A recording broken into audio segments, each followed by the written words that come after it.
উনি সফরে বেরিয়েছেন হাদিস কালেকশনের জন্য। প্রচন্ড শীতের রাত, উনি মাগরিবের নামাজ এশারের নামাজ পড়ে একটা মসজিদে শুয়ে পড়লেন, আর শুয়ে শুয়ে হাদিস পড়তেছেন। কি পড়তেছেন? কথা বলেন। আর মনে মনে ভাবলেন রাতটা মসজিদে কাটায় দেই, ফজরের নামাজ পড়ে আবার বেরোবো। কিন্তু দারোয়ান এসে বলে মসজিদে থাকতে পারবেন না, ওঠেন। দারোয়ান আছে না, কথা কম।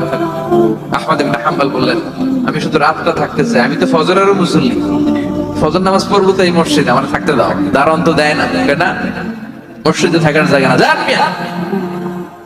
উনি যে আহমদ ইবনে হাম্বল এটা চিনে নাই, থাকতে দেয়। কি করবে এখন? উনি কাঁথা গুছিয়ে হাদিসের কিতাব নিয়ে কাঁধের মধ্যে ব্যাগ নিয়ে মসজিদ থেকে বের হয়ে গেলেন। কি আর করবেন, প্রচন্ড শীত আর কাঁপতেছেন, বুড়ো মানুষ। পথিমধ্যে দেখলেন বাজার, বাজার একজন খাব্বাস, শাবুন খাব্বাস, যুবক রুটি বিক্রেতা। সে রুটি বিক্রি করে, চুলার মধ্যে রুটি সেকে। সে যে সালাম দিল আসসালামু আলাইকুম, যুবক বলে ওয়ালাইকুম আসসালাম। আহমদ ইবনে হাম্বল বলে যুবক আমার যাওয়ার জায়গা নেই, সফরে বেরিয়েছি, খুব শীতে কষ্ট পাচ্ছি, রাতে যদি তোমার এই চুলা থেকে একটু আগুন পোহাই কোনো সমস্যা? যুবক বলে না না সমস্যা না, হালাল ওয়া সাহালান, ভোর শান্তি আসেন আসেন, আপনি আগুন পোহাইলে আমার সমস্যা কি? সুবহানাল্লাহ পড়েন। আল্লাহ শুকরিয়া করে উনি বসলেন আর আগুন পোহাচ্ছেন। আর খেয়াল করলেন যুবক রুটি বানায় আর পরে আস্তাগফিরুল্লাহ, রুটির দলা বানায় পরে আস্তাগফিরুল্লাহ, খামির বানায় আর পরে আস্তাগফিরুল্লাহ, রুটি নিয়ে উনুনের ভিতরে চুলার ভিতরে সেকা দেয় আর পরে আস্তাগফিরুল্লাহ। দোকানদারের কাছে কেউ আসলেই সে রুটি দেয় আর পরে আস্তাগফিরুল্লাহ। ক্রেতার কাছ থেকে টাকা নিয়ে ক্যাশ বক্সে রাখে আর কি পড়ে, আবার রুটি বানানো শুরু করে আর কি পড়ে, খালি এটাই পড়তেছে। ইমাম আহমদ ইবনে হাম্বল তো অবাক, কিরে এটা আবার কেমন যুবক, খালি আস্তাগফিরুল্লাহ। উনি প্রশ্ন করলেন যুবক ঘটনা কি? আসার পর থেকেই তোমার দেখতেছি তুমি রুটি বানাও, রুটি বিক্রি করো আর পড়ো আস্তাগফিরুল্লাহ, মালাকা ইয়া শাবাব। যুবক বলে আস্তাগফিরুল্লাহ আমার সবচেয়ে বেশি পছন্দের আমল, আমি সব সময় আঠার মধ্যে ইস্তেগফারের সাথে লেগে থাকি আর সব সময় পড়তে থাকি আস্তাগফিরুল্লাহ, আর এর বদৌলতে আল্লাহ আমারে মুস্তাজাবুদ দাওয়া বানিয়ে দিয়েছে। আহমদ ইবনে হাম্বল সাহাবা, আনতা মুস্তাজাবুদ দাওয়া, তুমি মুস্তাজাবুদ দাওয়া রুটিওয়ালা।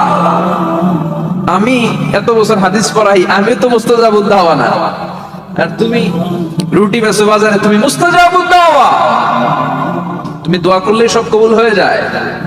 যুবক বলে না আনা মুস্তাজাবুদ দাওয়া, আমি আমার জীবনে যত দোয়া করেছি কবুল করে নিয়েছে কে? সব দোয়া কবুল করে নিয়েছে আল্লাহ, একটা দোয়া ছাড়া। ছয়টা। আহমদ ইবনে হাম্বলের কৌতূহল, কিউরিওসিটি আরো বেড়ে গেল, কি সব দোয়া কবুল হয়েছে একটা দোয়া ছাড়া? মাযালিকা দুআ ইয়া শাব, কি সেই দোয়া? যুবক এবার বলতে শুরু করলো আমার জীবনে যে দোয়াটা আল্লাহ কবুল করে নাই সেটা হচ্ছে আমি আল্লাহর কাছে অনেক চেয়েছি, অনেক দোয়া করেছি যে আল্লাহ শুনেছি এই জামানার সবচেয়ে বড় মুহাদ্দিস, তার নাম নাকি ইমাম আহমদ ইবনে হাম্বল। আল্লাহ তোমার কাছে আমার চাওয়া আমি যেন এই ইমাম আহমদ ইবনে হাম্বলের দেখে মরতে পারি, আমি যেন ইমাম আহমদ ইবনে হাম্বলের হাতে হাত রেখে মুসাফা করতে পারি আর তার কপালে একটা চুমু এঁকে দিতে পারি। আহমদ ইবনে হাম্বল আবেগপ্রবণ হয়ে গেলেন, চোখের পানি ছেড়ে দিলেন, বললেন যুবক তোমার এই দোয়াটাও কবুল হয়ে গিয়েছে। আহমদ ইবনে হাম্বলের দেখা সাক্ষাৎ পাওয়ার জন্য আহমদ ইবনে হাম্বলের বাড়িতে তোমার যাওয়ার দরকার নাই, আহমদ ইবনে হাম্বল তোমার দরবারে ছুটে এসেছে। আনা আহমদ ইবনে হাম্বল মুহাদ্দিসুদ দাহর, আমি নিজেই আহমদ ইবনে হাম্বল। যুবক চোখের পানি ছেড়ে দেয়, আহমদ ইবনে হাম্বল চোখের পানি ছেড়ে দেয়। যুবক চিৎকার মেরে ইমাম আহমদ ইবনে হাম্বলকে জড়িয়ে ধরে, হাতে হাত রেখে মুসাফা করে, কপালের মধ্যে চুমু খায় আর আল্লাহর শুকরিয়া করে বলে ও ইমাম আসলে এই দোয়াটাও আল্লাহ আজকে কবুল করে নিল। বিশ্বাস হয়? সবসময় ইস্তেগফার করলে আপনার দোয়াগুলো এইভাবে কবুল করে নিবে কে? এই পাঁচটা জিনিস পাবেন সবসময় যদি ইস্তেগফারের সাথে লেগে থাকেন। রাজি আছেন তো? এই জন্য বিশ্বনবী সব সময় নামাজে সালাম ফেরানোর পরে পড়তেন আস্তাগফিরুল্লাহ। কি পড়তেন? তিনবার পড়তেন আস্তাগফিরুল্লাহ, আস্তাগফিরুল্লাহ, আস্তাগফিরুল্লাহ। পড়তে রাজি আছেন? ইস্তেগফারের অনেকগুলো আলফাজ আছে, সবচেয়ে ছোট ইস্তেগফার হচ্ছে এটা আস্তাগফিরুল্লাহ, আস্তাগফিরুল্লাহ। আরো আছে আস্তাগফিরুল্লাহ আল্লাযী লা ইলাহা ইল্লা হুয়াল হাইয়ুল কাইয়্যুম আতুবু ইলাইহি, বিষ্ণু বলেন এই ইস্তেগফারটা যদি কেউ পড়ে, আত-তাওয়াল্লি মিন ইয়াউমিজ যাহাফ, যুদ্ধের ময়দান থেকে পালিয়ে আসা কবিরা গুনাহ।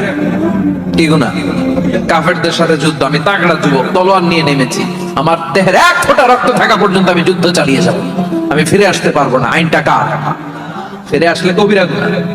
বিশ্বনবী বলেন যুদ্ধের ময়দান থেকে ফিরে এসেছে এরকম কবিরা গুনাহ অবলম্বনকারীও যদি আস্তাগফিরুল্লাহ আল্লাযী লা ইলাহা ইল্লা হুয়াল হাইয়ুল কাইয়্যুম ওয়া আতুবু ইলাইহি পড়ে, ওই কবিরা গুনাহকারীকেও ক্ষমা করে দিবে কে? করতে রাজি আছেন তো?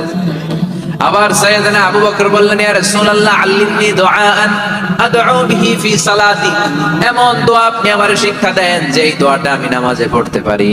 বিষ্ণুই বললেন, পড়ো আল্লাহুম্মা ইন্নী যালামতু নাফসি যুলমান কাসীরান ওয়া লা ইয়াগফিরুয যুনুবা ইল্লা আনতা ফাগফিরলি মাগফিরাতাম মিন ইনদিক ইন্নাকা আনতাল গফুরুর রহিম। সুবহানাল্লাহ পড়েন। এটাও ইস্তেগফার। আমরা এটার বলে দোয়া মাসুরা, সালাম ফেরানোর আগে পড়ি না? যেখানেই ক্ষমা চাওয়ার কথা আছে ওইটারই কি বলে? ইস্তেগফার। আল্লাহুম্মা ইন্নী যালামতু নাফসি, আল্লাহ জুলুম করেছি, যুলমান কাসীরা, অনেক জুলুম, ওয়ালা ইয়াগফিরুয যুনুবা ইল্লা আনতা, তুমি ছাড়া এই গুনাহ ক্ষমা করার তো কেউ নাই। ফাগফিরলি মাগফিরাতাম মিন ইনদিক, তোমার দয়ায় আমারে ক্ষমা করে দাও। ইন্নাকা আনতাল গফুরুর রহিম, তুমি হলা ক্ষমাশীল। ঠিক কি না? এটাও ইস্তেগফার, এটাও পড়বে। আর এই সব ইস্তেগফারের শ্রেষ্ঠ ইস্তেগফারের নাম সাইয়্যিদুল ইস্তেগফার। যত ইস্তেগফার হতে পারে এর মধ্যে সবচেয়ে শ্রেষ্ঠতম ইস্তেগফার নাম কি? কথা কন। বুখারীর বর্ণনা, শাদ্দাদ ইবনে আউস রাদিয়াল্লাহু তাআলা আনহু বর্ণনা করেন, এই সাইয়্যিদুল ইস্তেগফার দিনের বেলা যে পড়বে ওই দিনে মারা গেলে সে জান্নাতি। এই সাইয়্যিদুল ইস্তেগফার রাতের বেলা যে পড়বে ওই রাতে যদি ইন্তেকাল হয় ওই লোকটা জান্নাতি। মুখস্থ আছে না? কার কার মুখস্থ? হাত তুলেন। মাশাআল্লাহ, তাবারাকাল্লাহ, মাশাআল্লাহ, মাশাআল্লাহ। আর যাদের নাই তাদের হোমওয়ার্ক, তাদের আল্লাহুম্মা আনতা রাব্বি লা ইলাহা ইল্লা আনতা খালাকতানি ওয়া আনা আবদুক ওয়া আনা আলা আহদিকা ওয়া ওয়া'দিকা মাস্তাতা'তু আউযু বিকা মিন শাররি মা সানা'তু আবু'ু লাকা বিনি'মাতিকা আলাইয়া ওয়া আবু'ু লাকা বিযামবি ফাগফিরলি ফাইন্নাহু লা ইয়াগফিরুয যুনুবা ইল্লা আনতা। সুবহানাল্লাহ পড়েন। আজকে রাতে পড়ছেন, মারা গেলে জান্নাতি। চিল্লায় পড়েন আল্লাহু আকবার। এজন্য বিশ্বনবী বলেন আমার আগের গুনাহ মাফ, পরের গুনাহ মাফ, তারপরেও প্রতিদিন আমি 70 বার তওবা ইস্তেগফার পড়ি। আজকে থেকে পড়তে রাজি আছেন তো? বেশি বেশি ইস্তেগফার পড়া যাবে না? একটু প্রাণ খুলে দিল খুলে আওয়াজ করে পড়েন তো আস্তাগফিরুল্লাহ। আর জোরে পড়েন আস্তাগফিরুল্লাহ। আবার সবাই পড়েন আস্তাগফিরুল্লাহ।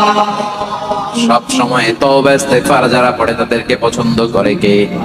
সব সময় জিকির করে করে জিহ্বাটারে যারা ভিজিয়ে রাখে তাদেরকেও পছন্দ করে কে? আল্লাহ বলেন ওয়াজকুর রাব্বাকা ফি নাফসিকা তাদাররুআন ওয়া খীফাতান ওয়া দুনাল জাহরি মিনাল কওলি বিল গুদুবি ওয়াল আসাল ওয়া লা তাকুম মিনাল গাফিলিন। সুবহানাল্লাহ পড়ে। আল্লাহ বলেন ওয়াজকুর রাব্বাকা ফি নাফসিক, আল্লাহরে মনে মনে ডাকো। তাদাররুআ ওয়া খীফা, আল্লাহর জিকির করতে আল্লাহ বলেছেন ফি নাফসিক। বুঝতেছেন না অর্থ?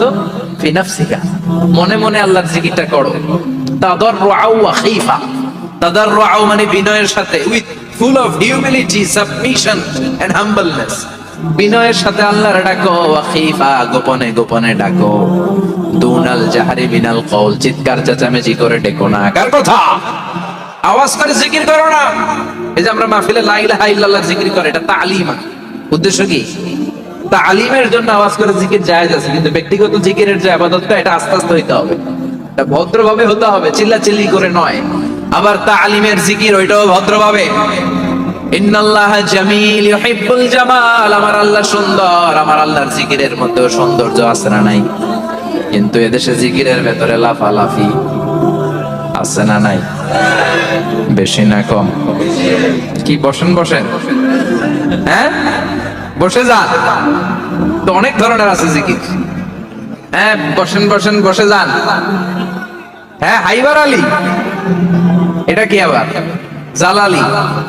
তো এই যে ইন্নাল্লাহা জামিল ইউহিব্বুল জামাল, আমার আল্লাহ সুন্দর, আমার আল্লাহর জিকিরের মধ্যেও সৌন্দর্য আছে না নাই?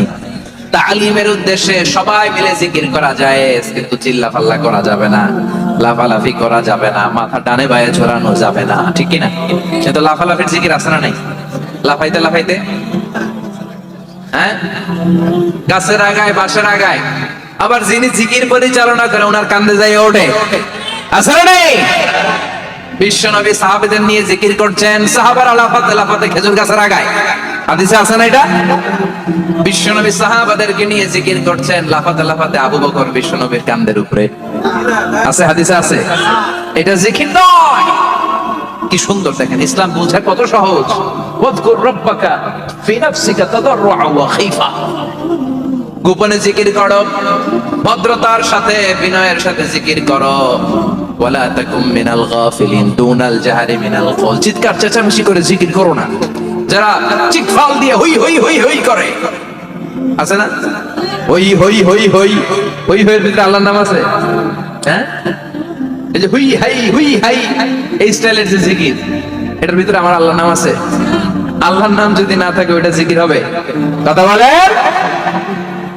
বিষ্ণু বললেন, খবরদার, চিৎকার চেঁচামেচি করে লাফালাফি করে যারা জিকির করে এরা মনে করে আল্লাহ কানে শুনে না। কথা বলেন। আপনি গোপনেও আল্লাহর ডাকলে আপনার ডাকে সাড়া দিবে কে? এজন্য রাব্বুল আলামিন বলেন, ফাযকুরুনি আযকুরকুম ওয়াশকুরুলি ওয়ালা তাকফুরুন। বান্দা আমার জিকির তোমরা করো, আমিও তোমাদের জিকির করব, ঠিক কি না? আমরা যদি আল্লাহর জিকির করি, আমাদের জিকির করে কে? সুবহানাল্লাহ কইবেন না? আমরা আল্লাহর জিকির করে, আল্লাহ নাকি আমাদের জিকির করে, জানো তো না কথাই। আবার হাদিসে কুদসিতে আল্লাহ বলেন, ফাইন যাকারানি ফি নাফসি যাকারতুহু ফি নাফসি। আমার বান্দা যদি একা একা আমার জিকির করে, আমি আমার বান্দারে একা একা স্মরণ করি। ওয়া ইন যাকারানি ফি মালাইন যাকারতুহু ফি মালাইন খায়রিম মিনহু। এরকম মহা সম্মেলন করে যদি কেউ আমি আল্লাহর জিকির করে, আমি এর চেয়েও বড় মহা সম্মেলন ফেরেশতাদেরকে নিয়ে করে আমার বান্দারে স্মরণ করি। ওয়া ইন তাকাররাবা ইলাইয়া শিবরান তাকাররাবতু ইলাইহি যিরাআন। আমার বান্দা যদি আমার দিকে এক বিঘত আসতে চায়, আমি আমার বান্দার দিকে এক হাত এগিয়ে যাই। আমার বান্দা যদি আমার দিকে এক হাত আসতে চায়, আমি আমার বান্দার দিকে দুই হাত যাই। ওয়া ইন আতানি ইয়ামশি আতাইতুহু হারওয়ালা। আমার বান্দা যদি আমার দিকে হেঁটে হেঁটে আসতে চায়, আমি আমার বান্দার দিকে দৌড়ে দৌড়ে যাই। সুবহানাল্লাহ বলেন। এজন্য বিশ্বনবী বলেন, লা ইয়াজালু লিসানুকা রাতবাম মিন যিকরিল্লাহ। আল্লাহর জিকির দিয়ে জিহ্বাটারে ভিজিয়ে রাখবা। কার কথা? চিল্লায় বলেন, কার কথা? সবসময় আল্লাহর জিকির করতে রাজি আছেন তো? সবচেয়ে শ্রেষ্ঠ জিকির বিশ্বনবী বললেন, আফদালু যিকরি লা ইলাহা লা ইলাহা লা ইলাহা ইল্লাল্লাহু মুহাম্মাদুর রাসূলুল্লাহ সাল্লাল্লাহু। সবচাইতে শ্রেষ্ঠ জিকির লা ইলাহা। এর চেয়ে শ্রেষ্ঠ জিকির আছে? কথা বলেন। বিশ্বনবী বললেন, মান ক্বালা লা ইলাহা ইল্লাল্লাহ সিদকান মিন কলবিহি। একনিষ্ঠতার সাথে অন্তর থেকে কেউ যদি জীবনে একবার বলে লা ইলাহা ইল্লাল্লাহ, দাখালাল জান্নাহ। তার যদি পাপ থাকে, অন্যায় থাকে, ওই পাপ আর অন্যায়ের শাস্তিগুলার পরে কোনো না কোনো দিন আমার ওই বান্দা জান্নাতে ঢুকবে। একবার যদি খালিসান মিন কলবিহি সে পড়ে লা ইলাহা ইল্লাল্লাহ, তার জন্য জান্নাতকে অবধারিত করে দিয়েছে কে? আবার এটার নাম আল্লাহ দিয়েছে কালিমায়ে। কথা বলেন। দারাবাল্লাহু মাসালান কালিমাতান তাইয়িবাতান কাশাজারাতিন তাইয়িবাতিন আসলুহা সাবিতুন ওয়া ফারউহা ফিস সামা। সুবহানাল্লাহ। পবিত্র বাণী এটা কালিমায়ে তাইয়িবা। আবু সাঈদ আল খুদরি থেকে বর্ণিত, মুস্তাদরাকে হাকিম আর সহিহ ইবনে হিব্বানে বিশ্বনবী বলেন, মুসা আলাইহিস সালাম আল্লাহর একবার প্রশ্ন করলেন, ইয়া রব আল্লিমনি দুআন আদউ বিহি। আপনি আমারে এমন একটা জিকির শিক্ষা দেন যে এই জিকির দিয়ে আমি শুধু আপনার জিকির করব, কেউ এই জিকির করতে পারবে না। এই জিকির জানবো শুধু আমি, আর জানবেন কথা কোন? প্রশ্ন করছে কে? হ্যাঁ, কাকে করেছে?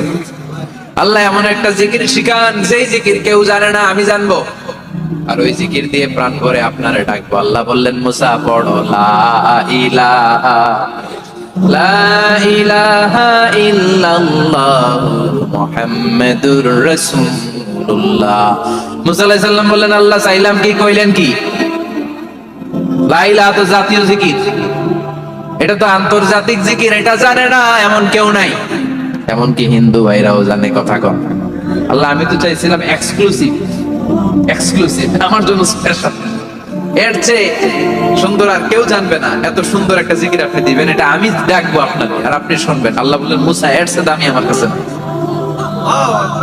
লাউ তাদউ লা ইলাহা ইল্লাল্লাহ ফি কাফা, লা ইলাহা রে যদি মুসা এক পাল্লায় রেখে দাও, والسماوات السبع والأرضين সাত আকাশ সাত জমিন যদি আরেক পাল্লায় রেখে দাও, লা ইলাহা এক পাল্লায়, সাত আকাশ সাত জমিন আরেক পাল্লায় ওজন যদি দাও, লা রাজাহাত কাফাতু লা ইলাহা ইল্লাল্লাহ, মুসা দেখবা মুহূর্তের মধ্যে লা ইলাহা ইল্লাল্লাহর পাল্লা ভারী হয়ে গেছে। সাত আকাশ সাত জমিন এক পাল্লায়, শুধু লা ইলাহা ইল্লাল্লাহ এক পাল্লায়, মুহূর্তে লা ইলাহার পাল্লাটাকে ভারী করে দিবে কে? এটা বিপ্লবী বাণী। আমরা এটার ভিক্ষার মধ্যে লাগাইছি। এখন ভিক্ষা করার সময় লা ইলাহা আছে না নাই? একটা টাকা দিয়া যান আমি গরিব ইনসান, আর সমান একটা টাকা দিয়া যান আমি গরিব ইনসান, আছে না নাই? জুমার নামাজের সময় ভিক্ষা করে একটা টাকা দিয়া যান আর লা ইলাহার জিকির লগে, আছে না নাই? এটা আমরা ভিক্ষার জিকির বানাইছি। এটা তো বিপ্লবী বাণী। এই বাণীর পক্ষে যারা, তারা ন্যায় আর সত্যের পক্ষে চিল্লায় বলেন ঠিক কিনা? এই বাণীতে যারা বিশ্বাস করে তারা এক আল্লাহর সামনে মাথা নত করে দেয়। গোটা পৃথিবীর কোন শক্তির সামনে ওই মাথা নত হয় না, ঠিক কিনা? এই লা ইলাহা যারা আমরা মানি, আল্লাহ ছাড়া কারোর সামনে মাথা নত করব? কোন শক্তি আমাদের মাথা নত করাতে পারে? এই কালেমার আন্দোলন যারা করে তারা আল্লাহ ছাড়া পৃথিবীর কাউরে ভয় পায় না। আর তারা চায় কালেমার পতাকা পৃথিবীর মধ্যে যেন পথ করে উড়ে, ঠিক কিনা? বাংলার জমিনে কালেমার পতাকা উড়ুক, আমরা চাই কি চাই না? কোনো একদিন এ দেশের আকাশে কালিমার পতাকা উড়বে, সেদিন সবাই খোদাই বিধান পে দুঃখ বেদনা ভুলবে। কোনো একদিন এ দেশের আকাশে কালিমার পতাকা উড়বে, সেদিন সবাই খোদাই বিধান পে দুঃখ বেদনা ভুলবে। চিৎকার করে বলে ঠিক কিনা? এই কালেমার সমাজ যদি হয়, ওই সমাজে কেউ লাঞ্ছিত হবে না, ওই সমাজে কোন নারী নিগৃহীতা হবে না, ওই সমাজের কোন কাজের মেয়েরা ধর্ষিত হবে না, ওই সমাজে দুর্নীতি থাকবে না, ঘুষ থাকবে না, চাঁদাবাজি থাকবে না, টেন্ডারবাজি থাকবে না। সমাজটারে শান্তি দিয়ে সমৃদ্ধ করে দিবে কে? এজন্য সব সময় জিকির করতে হবে একজনের, চিল্লায় বলেন তিনি কে? শ্রেষ্ঠ জিকির হচ্ছে লা ইলাহা। করতে রাজি আছেন? সব সময় জিকিরটা করতে রাজি আছেন? Every night and every day, every night and every day, never forget to say la ilaha illallah, never forget to say la ilaha illallah. পড়েন, every night and every day, every night and every day, never forget to say la ilaha illallah, never forget to say la ilaha illallah, never forget to say la ilaha illallah. When you're walking down the street, use your time and repeat and say in every heartbeat la ilaha illallah. When you're walking down the street, Use your time and repeat and say in every heartbeat La ilaha illallah. Every night and every day, every night and every day, never forget to say La ilaha illallah. Jilla bolan take it out.